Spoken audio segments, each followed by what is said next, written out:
Welcome students. हमने last video के अंदर क्लासिकल सेट थ्योरी के बारे में पढ़ा और क्लासिकल सेट थ्योरी के बारे में जो आपने ऑलरेडी पढ़ा हुआ था उसको रिकॉल कराया और उसके अंदर किस किस तरह के ऑपरेशंस होते हैं, किस किस तरह के लॉज वो फॉलो करता है, हमने वो सब देखा। आज हमारा मेन टास्क है कि यहाँ पे फजी सेट के बारे में जानना। और हम एक हमारी आदत है कि हम कुछ भी चीज पढ़ाते हैं तो साथ में एग्जाम्पल जरूर कोट करते हैं। तो यहाँ पे भी जितने भी फजी सेट के मैं ऑपरेशन आपको आज पढ़ाता जाऊंगा वो सारे के सारे आपको एग्जाम्पल के साथ कोट कराता जाऊंगा। आप बस अपने साथ कॉपी और पेन रखिएगा और इसको नोट डाउन करते हुए चलिएगा। फजी सेट की शुरुआत जो हुई थी वो क्लासिकल थ्योरी का एक्सटेंडेड वर्जन थी जो क्रिस्प सेट था उसी को ध्यान में रखते हुए बनाया गया। और उसके लिए जनरल टर्म जो यूज करी गई लॉफ्टी-ज़ादे ने वो 1965 में करी और 1965 के अंदर उसको रिप्रेजेंट करा गया कि it is a closed interval from 0 and 1 and it is represented as A tilde, मतलब ए जैसा थेल्डा का निशान। अच्छा, बहुत सी किताब में ऐसा बना हुआ है और बहुत सी किताबों में ऐसा भी बना हुआ है, नीचे की तरफ थेल्डा बना हुआ है। तो ये थेल्डा का जो निशान है, ये थेल्डा का निशान बेसिकली ऊपर हो या नीचे हो, ये बेसिकली किसी भी फजी सेट को रिप्रेजेंट करता है। इसीलिए यहाँ पे मैथमेटिकली अगर देखा जाए तो फजी सेट जो था उसकी एक डेफिनेशन दी गई कि कोई भी ए थेल्डा अगर होगा, कोई भी अगर ए थेल्डा होगा तो ए थेल्डा जो होगा वो क्या होगा, बेसिकली एक्स एक्स वैल्यू होगी और एक्स वैल्यू के साथ साथ उसका क्या होगा, एक मेंबरशिप वैल्यू होगी। ये बात जो मैं लिख रहा हूँ ये शायद आपको समझ में ना आए, लेकिन 2 मिनट बाद ये आपको बिल्कुल समझ में आएगी। और ये कुछ इस तरह से इसको डिफाइन करा गया। उसमें बोला गया कि ए थेल्डा इज एक्स, मतलब कोई एक एलिमेंट उसकी मेंबरशिप वैल्यू, और मेंबरशिप वैल्यू कैसी होगी, किसी पॉइंट में होगी, डेसिमल वैल्यूज होगी और वो बिलोंग करेगी काय को, एक्स को बिलोंग करेगी। एक्स क्या है, यूनिवर्स ऑफ डिस्कोर्स, मतलब एक्स क्या है आपका, बेसिकली एक्स को हमने ऐसा मान के चले कि ऑल द पॉसिबल कॉम्बिनेशन। और ये जो छोटा एक्स है ना, ये इस कैपिटल एक्स के बिलोंग है, मतलब इसी का पार्ट होगा। मतलब ये जो एक्स है ये बेसिकली कोई एक एक्स होगा जिसके अंदर बहुत सारे एलिमेंट रखे होंगे, उनमें से कोई सा एक एक्स है। ये है कहने का मतलब, ये मतलब मैंने पूरी क्लास में, मेरे क्लास में एक अमित नाम का बच्चा था, that Amit is small x, और पूरी क्लास के अंदर जितने बच्चे थे एक्स बच्चे थे, ठीक है ना। तो ये इसका बेसिक स्ट्रक्चर था। उसके बाद अब हम जो पढ़ने जा रहे हैं वो बहुत इंपॉर्टेंट है और वो है इसके ऑपरेशन। हम एक एक करके इसके ऑपरेशन देखेंगे और हम ये देखेंगे कि हम यहाँ दो फजी सेट्स लेंगे, दो फजी सेट्स लेने के बाद उन पे ऑपरेशन परफॉर्म कराएंगे और देखेंगे उसका रिजल्ट क्या आ रहा है। ठीक है, अब ध्यान से देखिए इसका पहला ऑपरेशन। जो पहला ऑपरेशन है वो पहला ऑपरेशन है यूनियन। पहला ऑपरेशन का नाम है यूनियन। हमने क्रिस्प थ्योरी जब पढ़ी थी तब भी हमने यूनियन को पहले एक्सप्लेन करा था, यहाँ पे भी यूनियन ही एक्सप्लेन होगा। और यूनियन को एक्सप्लेन करने के लिए जो सबसे सिंपल तरीका है वो ये कि सबसे पहले तो मैं इसका डेरिवेशन लिख देता हूँ कि जो फॉर्मूला लगता है यहाँ पे, हमेशा आप जब भी कभी फजी सेट लिखते हैं तो आप थेल्डा का निशान यूज करते हैं लगाना। और मैं आप लोगों से सिर्फ इतना इंसिस्ट करूंगा कि आप थेल्डा का निशान नीचे की तरफ लगाएं, ना कि ऊपर की तरफ, क्योंकि ऊपर की तरफ कभी कभी क्या होता है कि हम कॉम्प्लीमेंटेशन का एरो यूज करते हैं, तो कभी ऐसा ना हो गलती कि चेक करने वाले को आपका थेल्डा और कॉम्प्लीमेंटेशन सेम लगे। तो मेरा पर्सनल मानना यह है कि आप थेल्डा का निशान जो है वो नीचे की तरफ लगाएं तो ज्यादा बेहतर है। तो हम यहाँ निकाल रहे हैं mu A union B tilde is max, max of what, membership value at A and membership value at B। ये इसका सिंपल सा फॉर्मूला है यूनियन का। और बहुत ही सिंपल से लफ्जों में मैं समझाने वाला हूँ उसको। एक एग्जांपल लेता हूँ मैं और उस एग्जांपल को मैं सॉल्व करूंगा आपके सामने और यूनियन समझना, क्योंकि देखिए मेरी आदत नहीं है कि सिर्फ आपको फॉर्मूला डेरिवेशन दिया और आगे बढ़ गए, नहीं, मुझे इसको सॉल्व भी करना है। तो सबसे पहले मैं ये लिखता हूँ ए थेल्डा। मैं ए थेल्डा लिखने जा रहा हूँ यहाँ पे।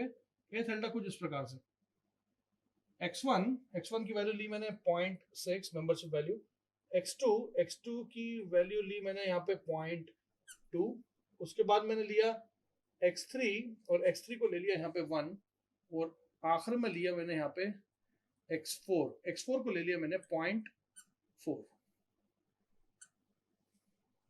यहीं पे मैं एक और लेता हूँ बी थेल्डा, दूसरा फजी सेट, क्योंकि ऑपरेशन तो दो फजी सेट के बीच में है ना। तो पहला ए थेल्डा, दूसरा है बी थेल्डा। बी थेल्डा के लिए मैंने लिया x1 की वैल्यू ले ली 0.1, उसके बाद ले लिया मैंने x2 की वैल्यू ले ली मैंने 0.8, उसके बाद ले ली मैंने x3 की वैल्यू ले ली मैंने 0।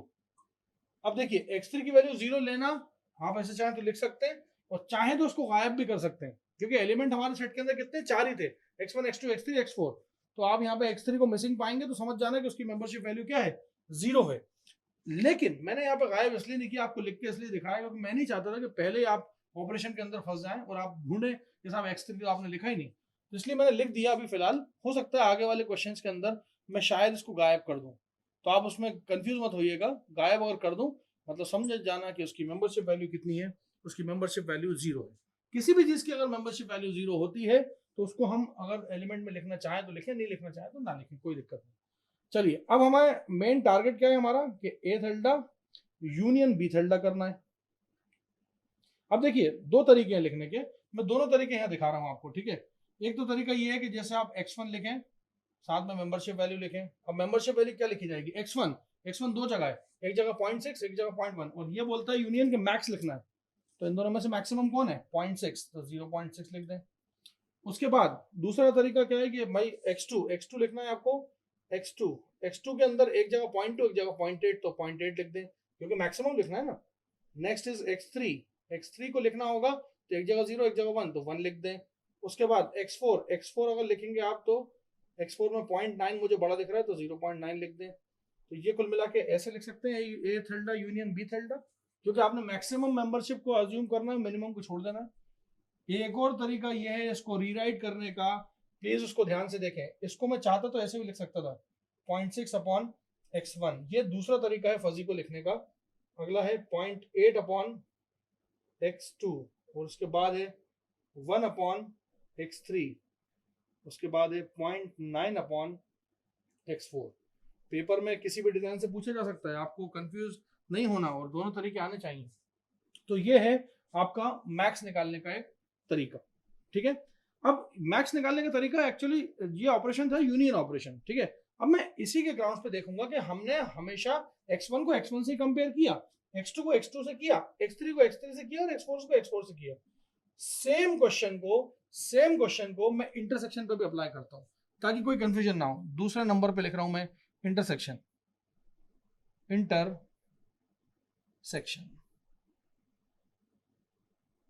अब देखिए इंटरसेक्शन का फॉर्मूला लिखता हूं, mu A थेल्डा intersection B tilde x, यहां पे आएगा मैक्स की जगह पे लिख देता हूं मैं मिन, मैक्स की जगह पे क्या लिख देता हूं मिन, और मिन के अंदर क्या लिखूंगा मैं mu A tilde X and mu B tilde X. आप समझ ही गए होंगे मैं क्या करने वाला हूं यहाँ पे, मैं इसका आंसर कैसे लिखने वाला हूँ, ये आपको हल्का फुल्का हिंट हो ही गया होगा। यहाँ पे मैं इसको क्या करूंगा कि अगर मुझे निकालना है ए थेल्डा इंटरसेक्शन बी थेल्डा, तो अब मैं मिनिमम वैल्यूज को अज्यूम करूंगा।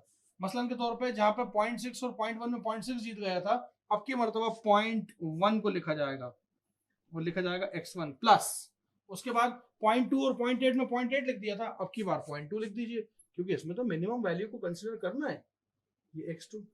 अब देखिए x3 में मिनिमम 0 है और वो 1 था, 1 पिछली बार आ गया था। अब यहाँ चाहे तो आप 0 अपॉन x3 लिख सकते हैं, लेकिन मैं इस बार नहीं लिखूंगा, मैं इस बार लिखूंगा इसको कुछ नहीं, और इसको लिखूंगा सीधा सीधा 0.4 अपॉन x4। ये एक आंसर है ए थेल्डा इंटरसेक्शन बी थेल्डा। तो ये तो दो ऑपरेशन हुए जिसके अंदर आपने क्या करा कि एक ही एग्जांपल को अज्यूम करा, ये एक ही एग्जांपल जो था उस एक ही एग्जांपल से आपने दोनों चीजों को निकालना सीख लिया, ठीक है। अभी हम इसके बाद जो इसका नेक्स्ट ऑपरेशन आता है वो नेक्स्ट ऑपरेशन को देखते हैं कॉम्प्लीमेंटेशन कैसे होता है। अब नेक्स्ट जो ऑपरेशन आता है वो आता है कॉम्प्लीमेंटेशन का। तो कॉम्प्लीमेंटेशन का जो ऑपरेशन है उसके अंदर बहुत सिंपल है। यहाँ पे कॉम्प्लीमेंटेशन में जैसे मैंने बताया कि यूनिवर्स ऑफ डिस्कोर्स के अंदर से आपको माइनस करना पड़ती है चीजें। तो हम सबसे पहले तो इसको लिख दें फार्मूला इसका, म्यू ए थेल्डा एक्स, अगर आपको निकालना है तो कुछ मत करिएगा, इसका कॉम्प्लीमेंटेशन निकालना मतलब बार लगाना पड़ेगा, sorry, 1 minus mu A tilde x. देखिए इसको मैं अगेन समझाने के लिए एक एग्जांपल ही कोट करूंगा क्योंकि मेरी आदत ही है, तो मैं एग्जांपल लेता हूँ। एग्जांपल में यहाँ लिखता हूँ, एग्जांपल लिखता हूँ A tilde is 0.3 upon x1 plus 0.8 upon x2 plus 0.5 upon x3 plus 0.1 upon x4। 4 values लेता हूं मैं, और इसका निकालना है मुझे अब क्या, ए थेल्डा का बार निकालना है। ए थेल्डा का बार निकालने का बहुत तरीका आसान है। अब देखिए वहां पे क्या है कि x1 की मेंबरशिप वैल्यू क्या है 0.3, तो उसको 1 से माइनस करोगे तो हो जाएगा वो 0.7 upon x1 plus 0.2 upon x2 plus 0.5 upon x3 plus 0.9 upon x4। अच्छा मान लीजिए, ऐसा मान लीजिए कि उसके अंदर एक एलिमेंट और होता x5, जिसकी मेंबरशिप वैल्यू जो है वो क्या होती, 0 होती।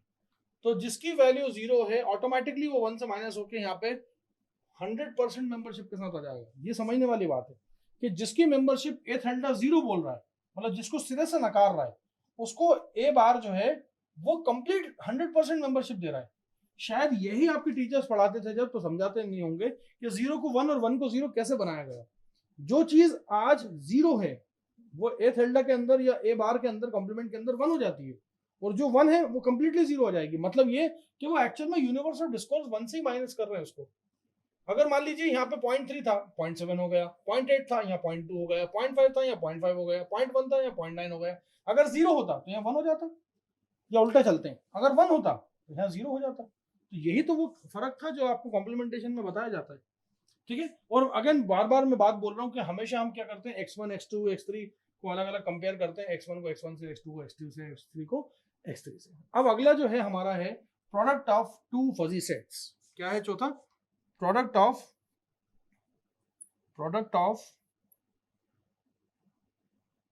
To fuzzy sets.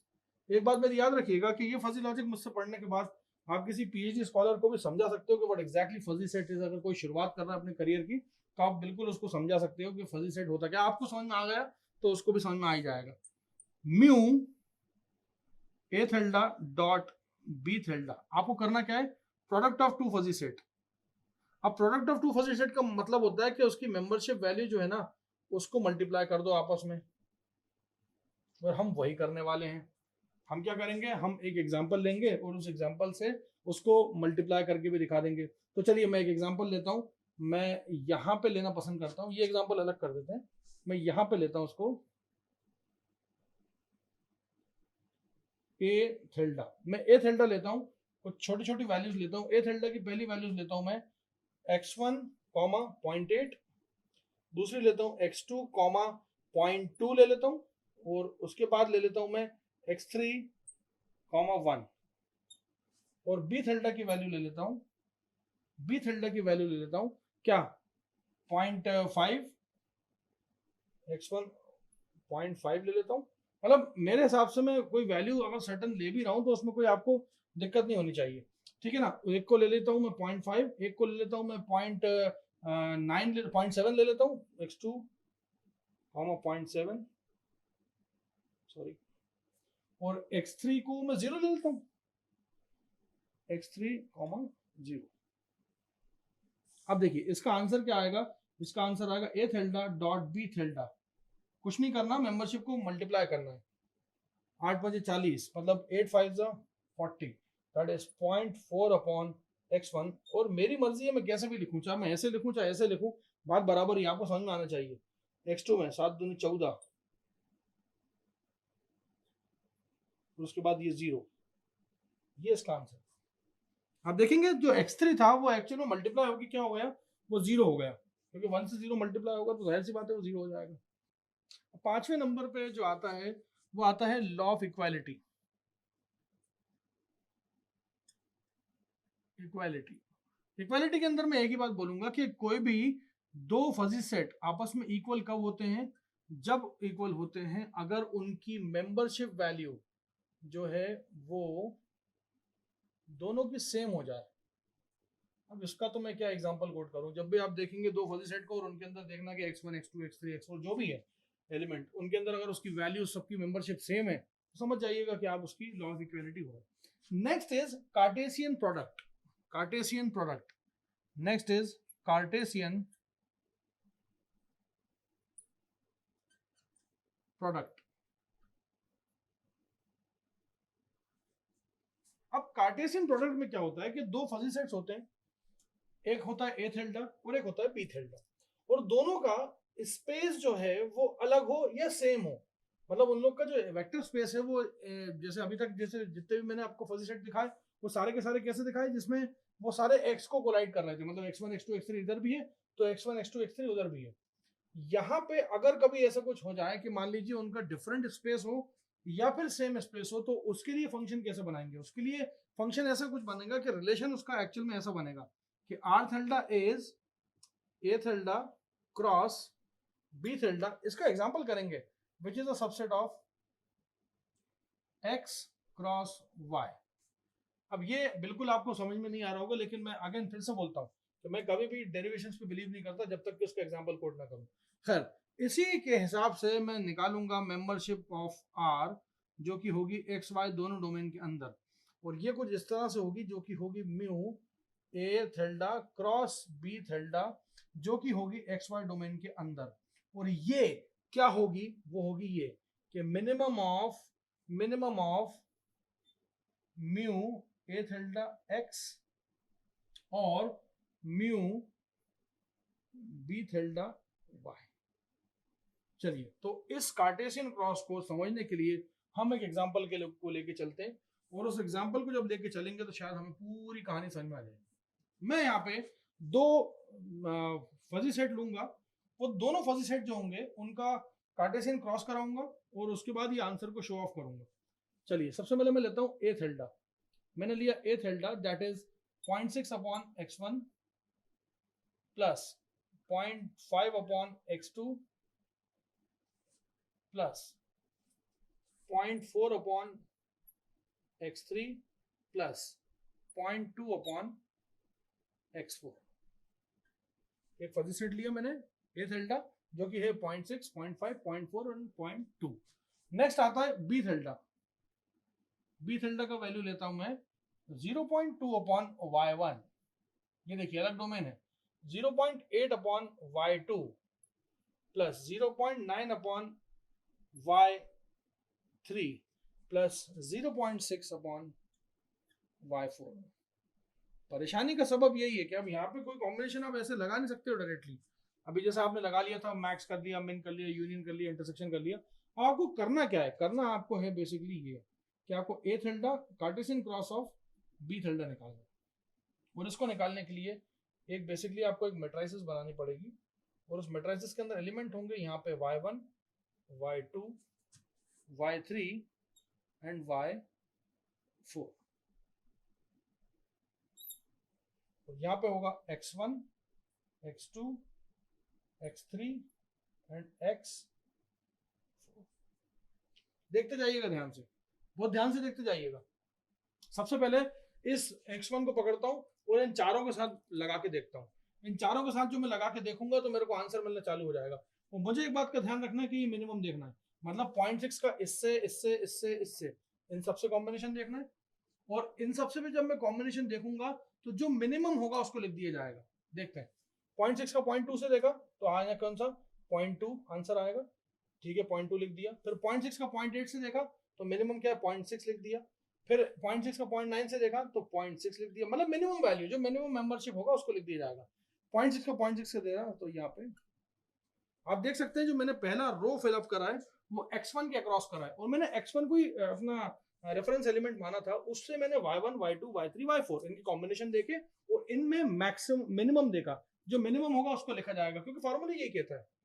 अगला 0.5 को पकड़ता हूँ और इन चारों से टकरा के देखता हूँ तो मेरे को आंसर मिलेगा 0.2, 0.5, 0.5 और 0.5, क्योंकि 0.5 ही सबसे छोटा दिख रहा है मुझे। नेक्स्ट पकड़ूंगा वो वाले 0.4 को, इस 0.4 को इन सबसे करा के देखूंगा तो ये आएगा 0.2, ये आएगा 0.4, देन अगेन 0.4, वेरी गुड, और उसके बाद फिर अगेन 0.4। अब मैं उस 0.2 को देखूंगा और उन सबसे मिलाऊंगा तो सारी दफा आपको दिखेगा 0.2, 0.2, 0.2 और 0.2। आप देख सकते हैं यहाँ पे मैंने ए क्रॉस बी का आंसर निकाल दिया। ये जो आंसर है ये ए क्रॉस बी को डिनोट करता है। ये है Cartesian cross product of two fuzzy set. आपने इतने सारे ऑपरेशंस पढ़े और उसमें यूनियन, इंटरसेक्शन, कॉम्प्लीमेंट, आपने हर तरह के product of two fuzzy set, product of fuzzy set with a crisp number, ढेर सारे ऑपरेशन पढ़े। अब बारी जो आ रही है, जिन ऑपरेशंस की आ रही है, जो दो बड़े बड़े ऑपरेशन हैं लास्ट के, वो है डिफरेंस और डिसजंक्टिव सम। और डिफरेंस और डिसजंक्टिव सम के अंदर क्या है, थोड़ा सा ट्रिकी है, वो देखते हैं हम कैसे। आपको अगर फॉर्मूला याद रह गया तो शायद सब हो जाएगा काम। तो सबसे पहले हम पढ़ेंगे डिफरेंस। अब डिफरेंस का फॉर्मूला मैं यहाँ लिखने जा रहा हूँ। डिफरेंस का फॉर्मूला होता है ए थेल्डा माइनस बी थेल्डा, सिंपल सी लफ्जों में बोले। और अगर इसको हम नॉर्मल उसके अंदर देखें तो ये ऐसा होता है, ए थेल्डा इंटरसेक्शन बी थेल्डा का कॉम्प्लीमेंट। यहाँ पे ये फॉर्मूला है, ये एक्चुअल में डिफरेंस फॉर्मूला आपको हर जगह ऐसे ही मिलेगा। आप जिधर भी आप देखोगे आपको हर जगह ऐसे ही मिलेगा डिफरेंस का फॉर्मूला। डिफरेंस बेसिकली यही होता है कि आपने बेसिकली एक एलिमेंट में से, मतलब जैसे ए है, ए कोई एक है कमोडिटी है, मान लो ए का वेट है 5 किलो और बी जो है उसका वेट है 3 किलो। आप जब ए माइनस बी करोगे ना तो ऑटोमेटिकली उसमें से 2 किलो बचेगा। और यही है कि ए थेल्डा आपने लिया एक सेट, उसके अंदर इंटरसेक्शन क्या कराना है, बी थेल्डा का उल्टा नेगेशन। क्योंकि देखिए आपने जब ये पूरे कमोडिटी जो थी, ये पूरी 5 kg की थी, ये पूरी ए थी, ठीक है। इसके अंदर से यहां तक जो था पोर्शन वो बी का था, तो इसका कॉम्प्लीमेंट ही तो बचा ये वाला पोर्शन। तो ये वाला जो पोर्शन बचा ना, यही तो आपको इंटरसेक्शन करना है। तो यही तो डिफरेंस होता है कि आपने इस पूरे में से ए में से ये बी को माइनस करना है, तो बचेगा क्या, ये शेडेड पोर्शन। ये शेडेड पोर्शन को क्या बोलेंगे आप, ए इंटरसेक्शन। इंटरसेक्शन किसको करा लो, कॉम्प्लीमेंट का करा लो, दूसरा कॉम्प्लीमेंट होगा। तो चलिए इसका फॉर्मूला लिखता हूं मेंबरशिप का। मेंबरशिप का फॉर्मूला होगा A tilde minus B tilde for X is minimum, क्योंकि इंटरसेक्शन है इसलिए मिनिमम।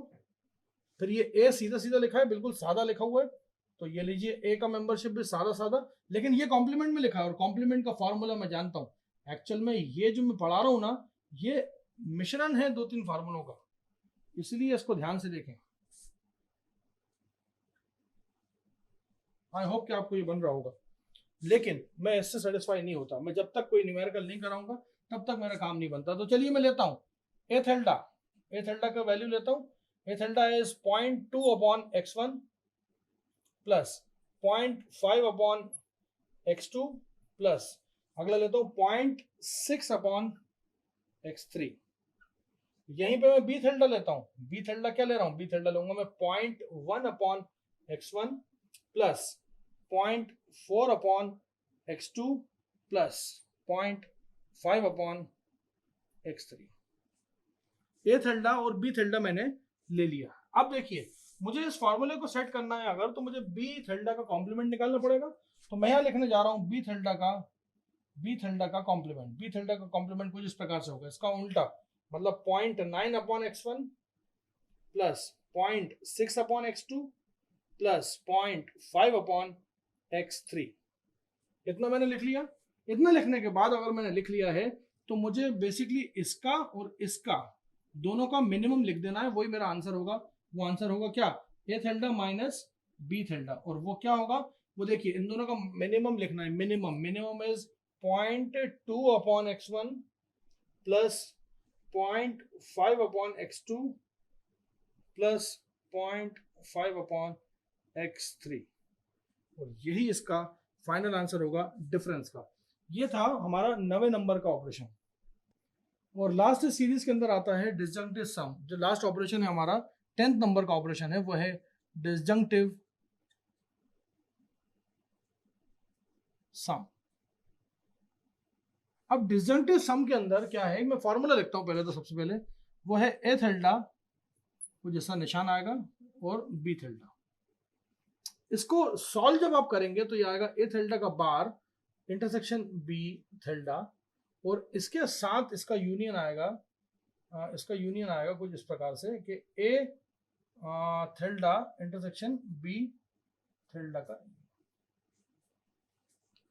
ये होगा। ये मैं एक्चुअल में क्या, ब्रैकेट्स में मैं बड़ा पिक्यूलियर हूँ, मैं ब्रैकेट्स में कभी गलती करता नहीं हूँ। कभी कभी गलती हो जाती है तो मैं उसको सुधारने की भी कोशिश करता हूँ।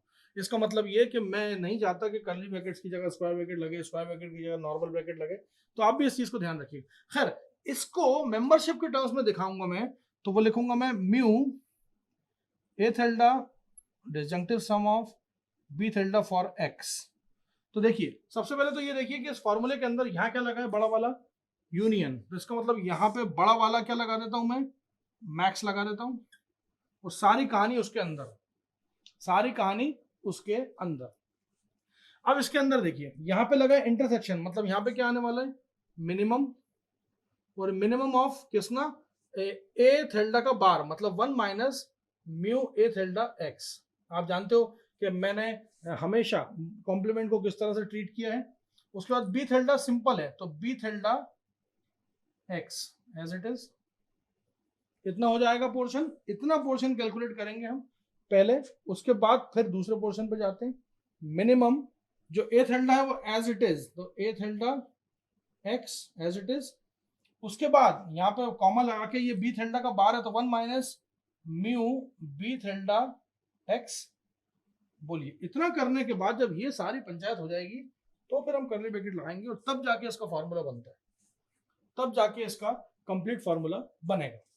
मैं इसको समझाने के लिए बहुत अच्छा एक एग्जांपल लेता हूं, उस एग्जांपल से आपको पल्ले पड़ जाएगा ये कि एक्चुअल में डिस्जंक्टिव सम है क्या। तो मैं लेता हूं ए थेल्डा की वैल्यू ले रहा हूं मैं 0.4 upon x1 plus 0.8 upon x2 plus 0.6 upon x3। तीन वैल्यूज ले ली मैंने, x1 x2 x3, और तीनों करस्पॉन्डिंग कैसा है, 0.4 0.8 एंड 0.6। उसके बाद मैंने यहाँ पे बी थेल्डा लेना है, और बी थेल्डा के अंदर मैंने वैल्यू ली है 0.2 upon x1 plus 0.6 upon x2 plus 0.9 upon x3।